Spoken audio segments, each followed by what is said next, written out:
जुड़ान खिचड़ी दुल्हे अपने से खायन, जुड़ान खिचड़ी दुल्हे अपने से खायन।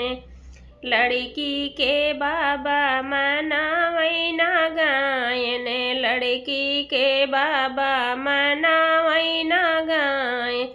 तोहारी बाबा तोहका पुनई मनायन, तोहारी बाबा तोहका पुनई मनायन। जुड़ान खिचड़ी दुल्हे अपने से खायन, जुड़ान खिचड़ी दुल्हे अपने से खायन। लड़की के पापा मनावैना गायन, बन्नी के पापा मनावैना गायन। तोहारी पापा तोहका अपने मनायन, तोहारी पापा तोहका अपने मनायन।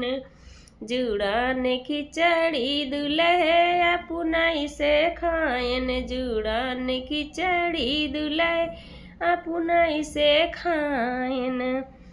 बन्नी के चाचा मनावैना गायन, बन्नी के चाचा मनावैना गायन।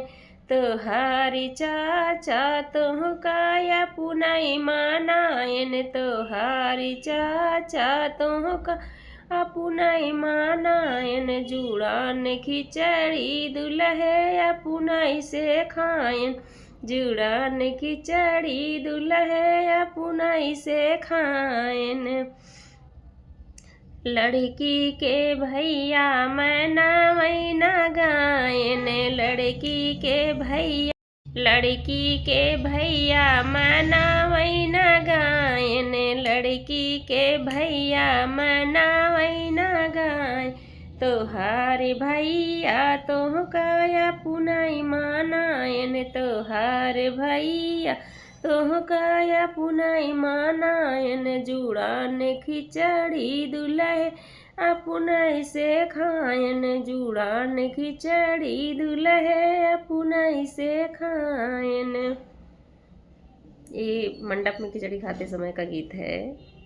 आप लोग को जैसा भी लगा होगा मेरा गाना, प्लीज़ वीडियो को लाइक शेयर सब्सक्राइब करना, फुल वॉच करना और कमेंट बॉक्स में अपनी राय ज़रूर देना। थैंक यू, धन्यवाद।